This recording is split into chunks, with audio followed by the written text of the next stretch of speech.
Welcome to everybody joining today and watching today.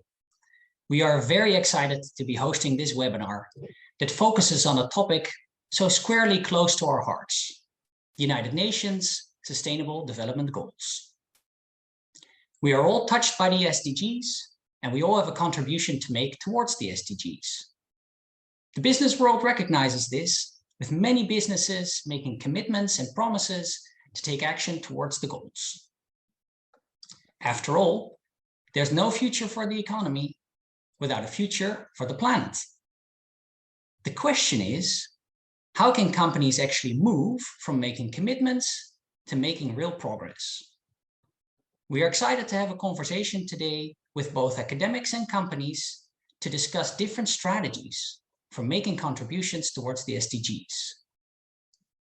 In particular, we will discuss a potential tension that exists between focusing and specializing on one or two SDGs, while also keeping an eye on the range of business impacts that can occur across all the SDGs. In 2019, B-Lab, together with the UN Global Compact, started an exploration partly in response to this tension: how to plan for and track business engagement towards the SDGs. The collaboration culminated in a tool for business called the SDG Action Manager, which is free and available online today for any business to use. The tool is an attempt to enable companies to turn intentions into actions and to follow through on those actions with goal setting, guidance, and measurement. Today, we look at how companies are approaching the SDGs by using data from the SDG Action Manager. I will later on ask my colleague Michelle Bradley to guide us through the data we have gathered and to learn more about business engagement, as well as some of the lessons learned. And this then provides a good starting point to dive more deeply. We have invited 3 researchers who've done insightful work on how companies can approach, strategize towards the SDGs. We have invited Kendall Cox-Park, Assistant Professor of Organization Studies at Vanderbilt University; Matthew Grimes, Professor of Organizational Theory and Information Systems at the University of Cambridge; and Joel Gaiman, Professor of Strategic Management and Public Policy at George Washington University. These 3 researchers will share ideas, insights, guidance, and tools on how to navigate the space of making a strategy for companies to work towards the SDGs. We're equally thrilled to hear from a B Corp in East Africa. Sriram Bhattaram is the founder of Kuza Biashara, a social technology enterprise supporting farmers based out of Nairobi in Kenya. Sri will share his experience of working with the SDG Action Manager to track and manage contributions towards the SDGs. As B-Lab, we are thrilled to be hosting this webinar and bringing these different contributors together. It's one example of the ways in which we hope we can build a bridge between the world of academia and knowledge generation and the world of business and practice where the change happens. There are so many opportunities for learning, sharing, for insights, and we hope that this webinar will provide inspiration to continue efforts towards the SDGs. And now, to get us going, I'll first hand over to my colleague, Michelle. Michelle, can you provide some context around the development of the SDG Action Manager and some of the insights we've drawn from its use so far? Yes, happy to. So 2 years ago, B-Lab launched the SDG Action Manager. It's an impact measurement and management tool that's integrated with our main tool for B Corp certification, the B Impact Assessment. The SDG Action Manager allows companies to set goals and measure progress towards each of the SDGs. This tool essentially translates the SDGs into concrete actions, indicators, and benchmarks that all businesses can use to contribute to the achievement of the SDGs by 2030. It's organized into 17 modules. There's a required baseline with a general introduction, 16 modules for SDGs 1 through 16, and Goal 17, Partnership for the Goals, is integrated throughout all of the modules. Within each module are indicators related to business best practices, broken down by questions about the company's business model, internal operations, supply chain, collective action, and negative impact risk. So to answer the question of how we've used the data collected from this tool at B-Lab, for background, my name is Michelle Bradley, and I'm a senior data analyst here at B-Lab. I spend lots of time digging into our data and creating insights. So last year, using data from the 15,000 companies that signed into the SDG Action Manager, our team produced an SDG Insights report and drew conclusions about how businesses are engaging with the SDGs and answered questions like, where are companies setting goals and which SDGs do companies focus on most? So if you're interested in learning more about that, definitely check out our website to download the SDG Insights report. Link for that is in the description. In the past year, though, we've had an additional 10,000 companies sign on to the SDG Action Manager. These companies are of various sizes, located all around the world, and are in a range of industries. But most of them are located in Europe, have about 1 to 9 employees, and are in the service industry. So while that is a bit of a limitation of our data set, we really do think that it nonetheless provides really powerful insights and a unique window into understanding how companies are interacting with sustainable development goals. I think one of our most interesting insights and findings is that we found that most companies were most focused on their internal operations than in their supply chain or what they could be doing for collective action. And so while it's great that companies are looking inwards, we believe that in order for us to achieve the SDGs by 2030, we need more companies to drive changes systematically within business and focus more on changing policy within their industry or working with other companies in their industry to shift norms. So the graph here shows how average performance by aspect of a business and across all SDGs looked like in 2021 and in 2022. So as you can see, companies on average only slightly improved on their internal operations and on average have been performing worse on questions related to business model, supply chain, and collective action. So we were digging into our data, found similar trends that were holding true for goal setting as well, which sort of indicated that companies were more inclined to focus on short-term, likely easier to implement improvement opportunities rather than those that are most impactful and strategic. So we actually have a few more interesting SDG data updates up on our blog, so definitely check that out to learn some more about our findings. Link for that will be in the description. Thanks, Michelle. Interesting figures, but also with a call to action. So Kendall, this might be a good moment to turn to you. What are different ways in which businesses can take action on the SDGs? And what do you see as opportunities or potential tensions that are introduced by standards and tools like the SDG Action Manager? Yeah, so these kinds of standards and assessments like the SDG Action Manager, like the B Impact Assessment, really highlight a trade-off between the depth and the breadth of innovations necessary to tackle some of the world's most pressing problems. And what we mean when we talk about depth and breadth is that some organizations create social impact by attending to a wide range of environmental, social, and governance issues, but perhaps a bit superficially, right? Spreading themselves really thin across a lot of different issues. And we call those organizations generalists. This is a generalist strategy. Others might invest really deeply into a single issue, right? Perhaps a single SDG or a single area of the BIA, like a single social problem, without paying as much attention to other issues in other arenas. And we call them specialists. And what we see with these standards and assessments is that they sometimes push in both directions. So if we think about the B Impact Assessment, right, or even the SDG Action Manager, they seem to sometimes reward incremental progress toward an array of these social and environmental goals, this kind of generalist strategy, right? The folks at B-Lab will tell you that to achieve 80 points on the B Impact Assessment, right, the minimum necessary score to become certified, a company can't be only good in one area, right? They have to be doing well in a lot of different areas. But even as the BIA, the SDG Action Manager, encourage generalization, B-Lab and other organizations also push companies toward specialized impact as well. But think about how B-Lab offers these specialized rewards, things like best for workers, best for the environment, that highlight and reward companies that are excelling in a single domain. And the result of this is that sometimes organizations are left without clarity about which strategy to pursue, right? To pursue a generalist strategy or a specialist strategy. And we think it's important to highlight the trade-offs between these two strategies because organizations have limited resources, right? Limited time, limited expertise, limited money. And as much as we would love to see organizations investing deeply in every single social problem that exists, right, that isn't really reasonable. And so what we see instead is that there's this tension between specializing in a particular social issue or generalizing across domains. And really, neither of these strategies is intrinsically superior because that depth might come at the expense of breadth and vice versa.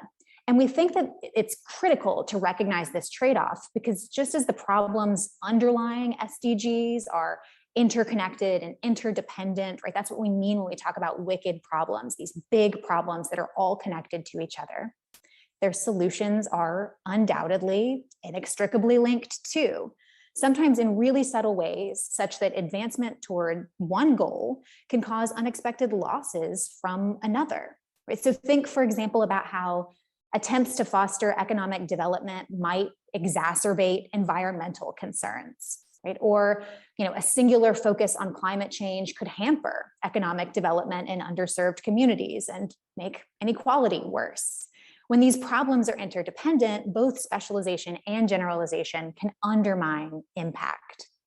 And so what we propose is this concept of generalized specialization, right? Suggesting that organizations should avoid the tendency to either over-focus on one SDG without attending to any of the others, but also avoid the tendency to merely scratch the surface across multiple goals. And so what a generalized specialist strategy does is it allows companies to create that deep impact, but also control for those externalities and unintended consequences. And there's not any single way to be a generalized specialist, right? A company could invest in, a single social issue deeply and then make sure that they attend to all of the others. They could invest in kind of a cluster of interconnected social and environmental issues, right? They could focus on a couple of issues at a time. But the point is, right, to try to reduce that tension, to try to do a little bit of both, right? To do some, leveraging your core competencies, understanding the problems that you are uniquely suited to address and investing deeply in them, but also remaining vigilant and attending to these other social issues at the same time. Great, thank you, Kendall, for that overview. And it actually also you touch on an important design feature that the SDG Action Manager had with both, as Michelle outlined, a general module that everybody had to complete, and then specialized modules for each SDG. Michelle, how is that worked out in practice? How do we see the uptake of different modules and choices made by companies? Yeah, so as you mentioned, the SDGs are interconnected and holistic. And so a company does have to choose to prioritize one or many goals in the SDG Action Manager. So as Kendall says, the balance of breadth and depth is necessary for a company to meaningfully advance the SDGs. Back in 2021, we actually looked at our data and found that most companies completed one SDG. They focused on one when they were using the tool, while on average, a company completed around 7. So as you can see on the graph, we also found that there were some companies that were super determined to take a comprehensive approach and they prioritized nearly all of them. So I think if we think about this generalized specialist approach while looking at this chart, we can also say that maybe there are too many companies that decided to take a one or all approach when more should be focusing on a strategic approach to focusing on a few. Thanks, Michelle. And maybe with some re-strategizing following the insights from today, we may not see that U-curve anymore in the future, and it may start to take a slightly different shape. Turning our attention now to practice, Shri, how have you engaged with the SDGs in your work with Kuza Biashara? And have you noticed the tension between generalist and specialist approaches? At Kuza Biashara, we create opportunities for youth, women, and small business owners from low-income communities to learn, connect, and grow on their terms. In 2017, we won the UN SDG Innovation Challenge and had an opportunity to present at the UN General Assembly in New York. The organizers insisted on we mapping our work to the UN SDGs. While we hated doing that seemingly theoretical work, the unintended consequence of that effort was our work got global recognition, and we also could report our impact across 10 of the UN SDGs. And most importantly, we got a realization that we need to pivot ourselves from being a generalist to a specialist or a generalized specialist. We learned from the we learned about the B impact assessment and became a certified B corporation and part of the founding class of B corporations from Africa in 2018. As Kendall mentioned, this entire journey gave us the clarity to invest in a single issue deeply and address other interconnected social and environmental issues by leveraging our core competencies and strengths. Thanks to this thinking, our network has grown exponentially in the past 4 years and impacting over 6.2 million people from low-income communities, and we have created over 150,000 new jobs across Africa and Asia. Matthew, may I turn to you? What can businesses do to get clarity on SDG action, and how can tools like an SDG action manager fit in to the framework you also propose in the paper? Right. So the tension that Kendall has discussed is a big challenge, right? I mean, if you're trying to engage with SDGs, it doesn't seem sufficient to just have your organization focus on one, but then ignore all of these others, particularly because, as Kendall mentioned, these issues are intertwined. And then on the other hand, it also feels insufficient to spread yourself really thin across all of these different SDGs. So as Michelle noted, how then do you develop a more strategic approach to thinking about opportunities for impact? And so within our research, we've tried to come up with, I guess, what we would call kind of a 4-stage process for identifying opportunities for impact. And so part of that kind of involves looking inward, diagnosing inside the business. And then part of it involves doing a bit of a diagnostic within the organization's broader environment. So the first step of this 4-stage process is really about considering the existing overlaps between your own business and the SDGs. And so you can think about this overlap in a couple different ways. So the first way to think about it might just be to think about where your business is already excellent at creating value and whether or not some of the associated activities are contributing to social and environmental impacts or might easily be generating social and environmental impacts. And I should mention, this is also where I think the SDG Action Manager can be quite good, just kind of helping provide an initial baseline understanding of where there's good overlaps between your existing activities and the SDGs more broadly. But there's another bigger overlap that also you need to think about, which is kind of the materiality, which is a way of thinking about the long-term opportunities and risks that your business might be exposed to when you think about the social problems that underlie or underpin the SDGs. So if you think about how those problems might be material to the long-term success of your business, clearly these are also places where your business should double down. So that's step one, right? Consider the existing overlaps between your business and the SDGs. The second step in the process is really about recognizing that we live in a social world where there are reputational benefits from being a more responsible organization, and typically, some reputational costs associated with being an irresponsible organization. And so, thinking through that lens, you might actually move beyond just kind of a consideration of where there's a strategic overlap or material overlap between the SDGs and your business, but also thinking about where there might be a reputational overlap. So, in other words, think about each of these SDGs and whether there's going to be a reputational gain from applying some resources and energy towards addressing some of these issues, or costs associated with failing to do so. So that's the second step in the process, is really considering the reputational gains from creating particular types of SDG impact and the reputational costs from failing to do so. So the third step in this process is really about, again, kind of looking outside the business now and thinking about the strengths and problems of your broader context. So all organizations exist in different contexts, different industries, different regions, and these contexts are going to be either stronger or weaker at addressing the Sustainable Development Goals. And so you have to understand how you are fitting into that context. So, think about your particular region where your organization is embedded or headquartered, and how strong has that region been, both in terms, the public, the private, and the civil sector within that region.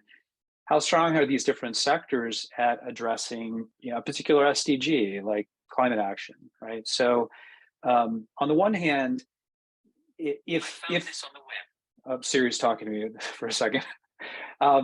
If your region tends to be particularly strong at addressing climate action, it may be that this is an opportunity for you to build on that strength, right? For you to raise additional finances, to attract talent, to expand your strategic partnerships in that region.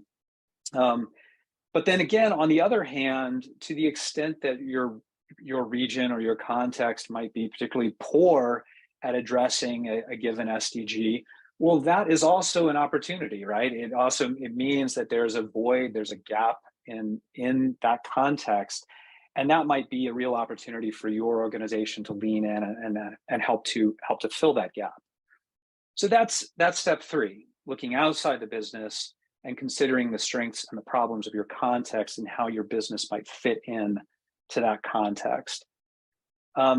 And the 4th step comes back around to this kind of tension between breadth and depth.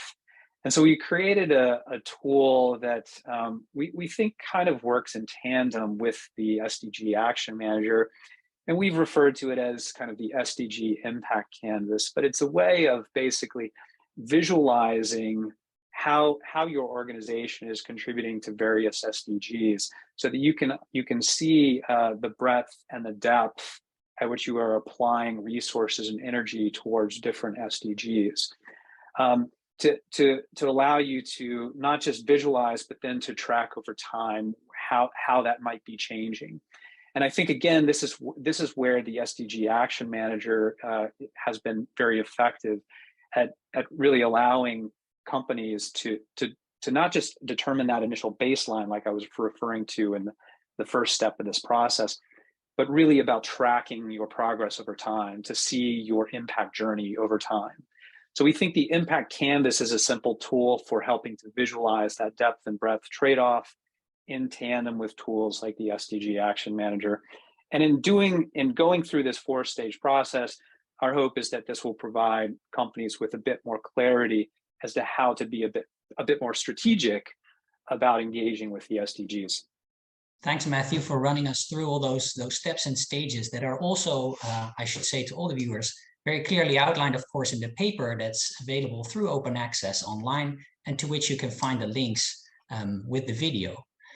I have to say that the sense I also had when reading the paper is that it really helps, I hope, companies get over what might be an overwhelming feeling, right? There are so many SDGs. They touch on the root problems that the world is facing and that the UN is trying to address.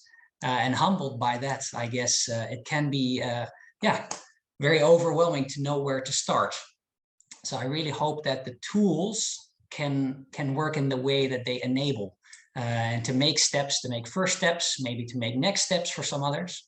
And when companies do start to do that, Joel, where do you see the potential for business to have a more powerful contribution to achieve the SDGs? How can they make that more powerful contribution?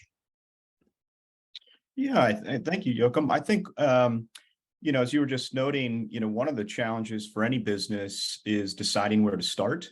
And, as you pointed out, the SDGs, there are the 17 of them, but if you drill down, there are sub-targets, so there are over, I think it's around 170 sub-targets nested within the SDGs. And so any business can sort of quickly feel themselves being overwhelmed, like, how am I going to make a dent in all of this, even with the best of intentions and aspirations? So I think there are, sort of three ways at least that, the work that we've done tries to help businesses think about how they can connect to those SDGs and make a more powerful impact.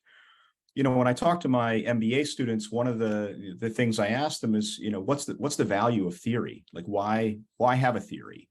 And I think one of the reasons that theories are powerful is it provides you a sort of an orientation or a map to think about how you might begin to take action. And even if the map isn't perfectly lined up with the territory that you're confronting, it still provides, sort of an orientation and allows you to sort of take stock of your circumstances, make a plan, and get going.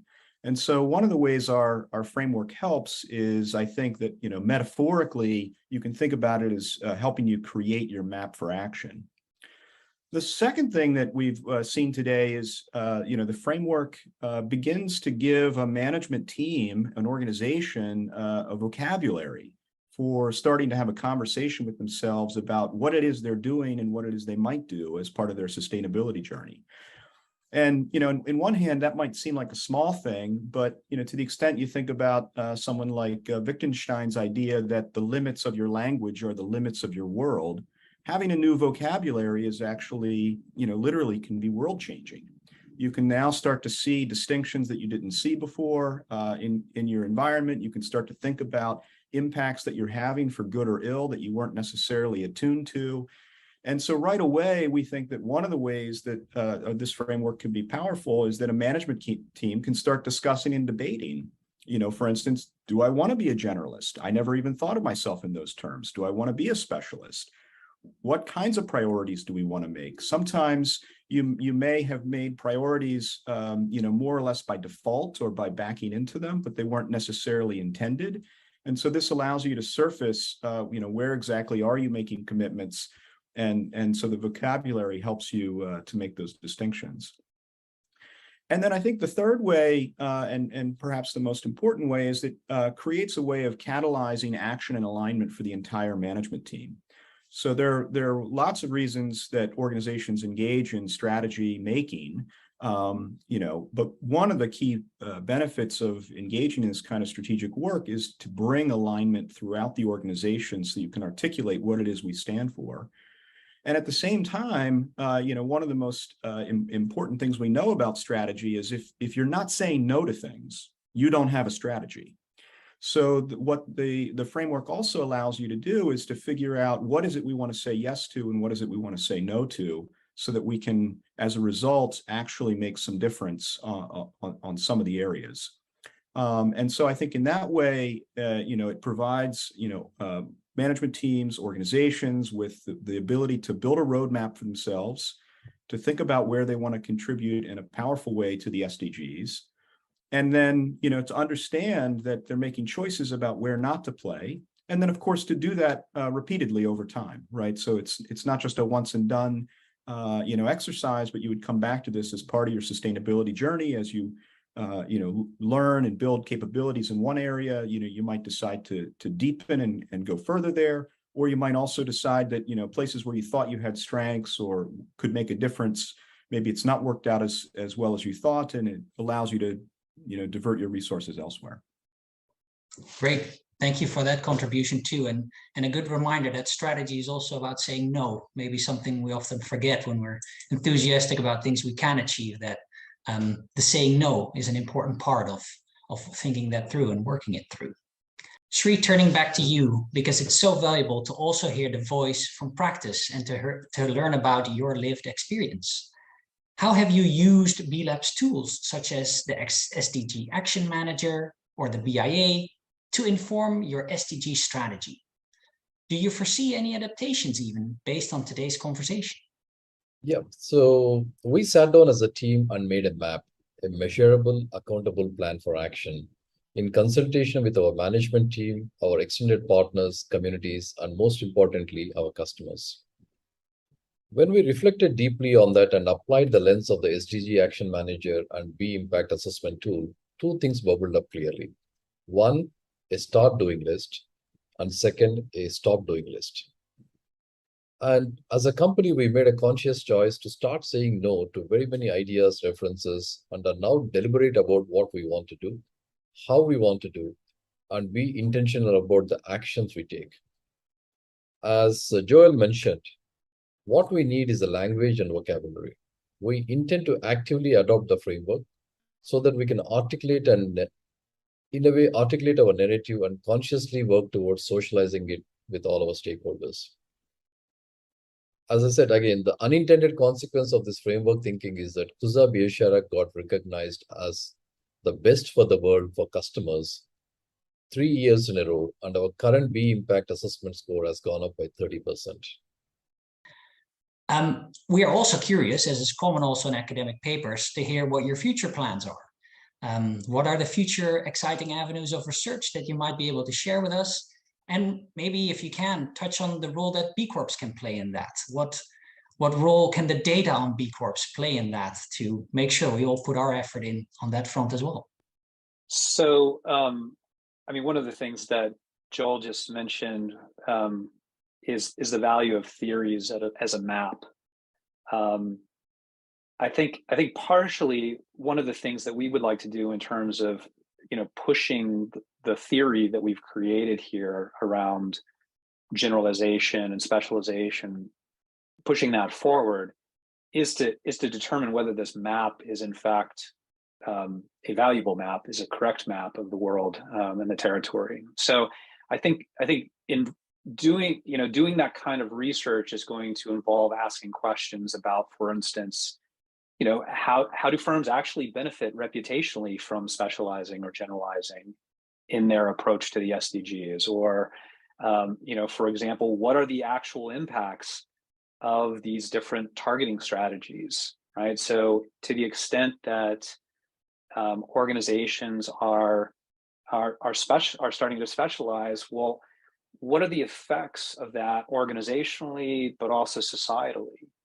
And to the extent that multiple organizations within an industry are specializing, how does that either work together well or work together negatively? So pushing our research to actually begin to test this map, so to speak, to test this theory, I think is one of the directions we'd like to take it. Yeah, I think the other issue here is that the SDGs are global goals, right? They're societal level goals, and we're talking about action at the company level. So this raises big questions about how companies can make progress, right? These smaller units of analysis, these companies can make progress toward these really large goals. And for what we suggest, right, companies taking this sort of generalized specialist strategy, for this to work, we need enough organizations to be targeting each of the SDGs, right?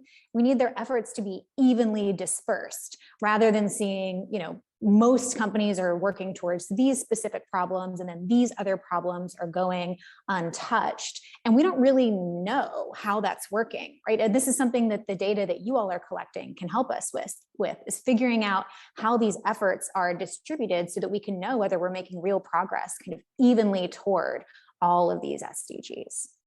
Yeah, I think the one other piece kind of builds on both what Matthew and Kendall talked about. A lot of my work thinks about intertemporality.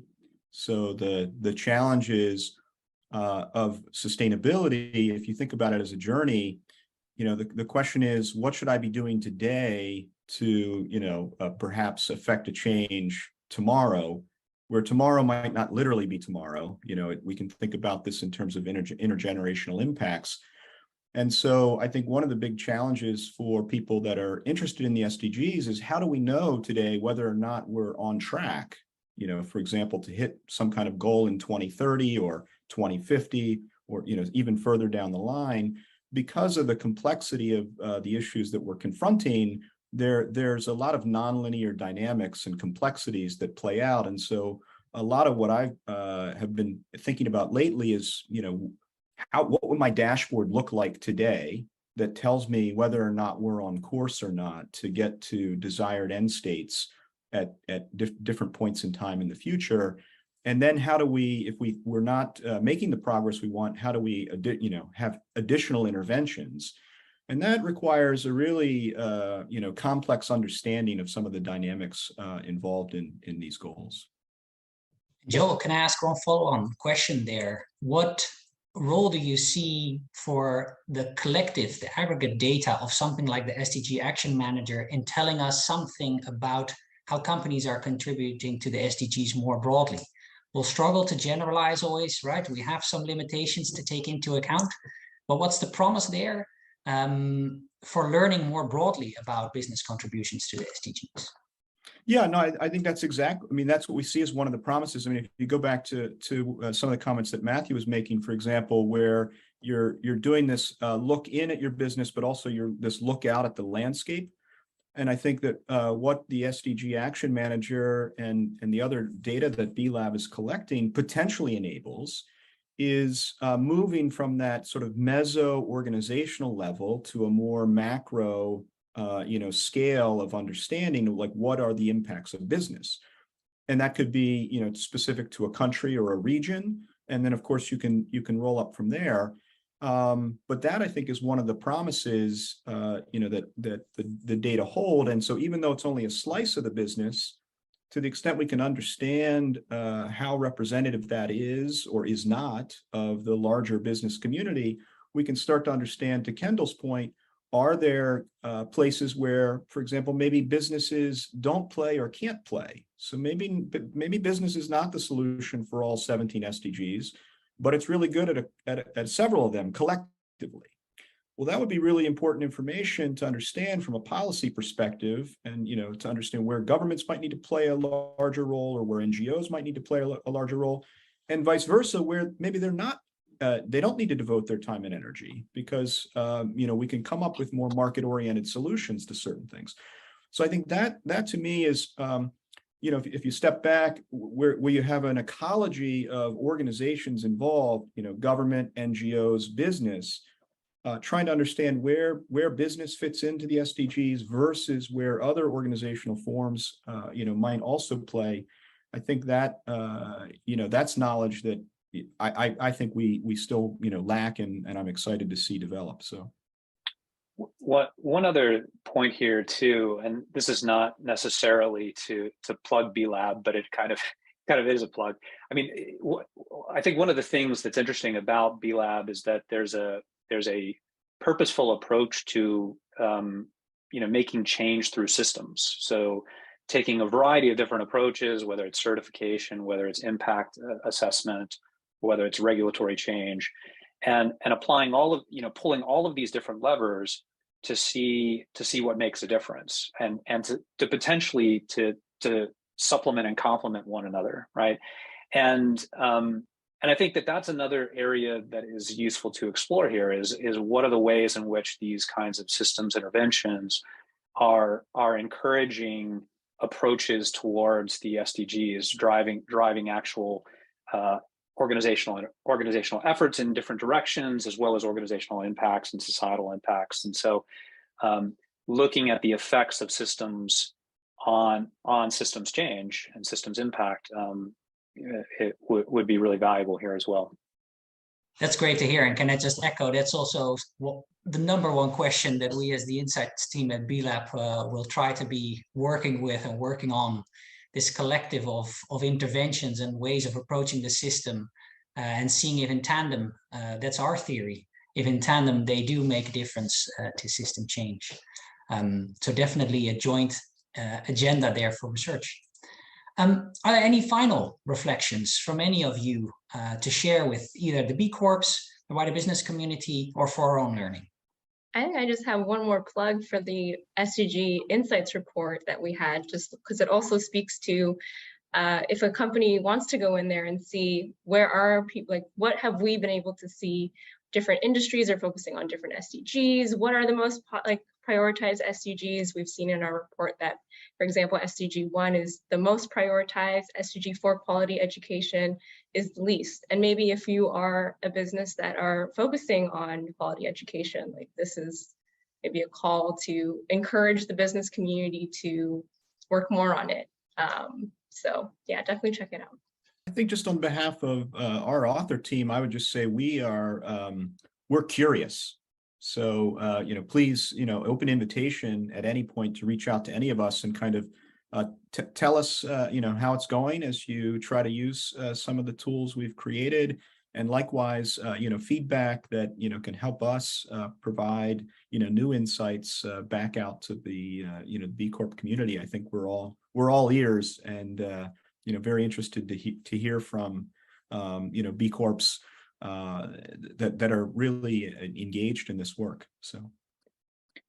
Yeah, it's good. It's good to be part of a community that is interested in exploring these overlaps between research and practice. And so, to the extent that we can take our theories and for them to be useful to you, and for your practice to in turn inform our thinking and theories, we're very grateful. So thanks. Great. Well, thank you all then for your contributions, and of course for all the work that you've been doing to develop the paper, to develop the tools and the guidance, and the insights that you've brought today, but also in all your past work on the B Corp community and business sustainability more broadly. This event is happening as part of B Lab's September SDG campaign.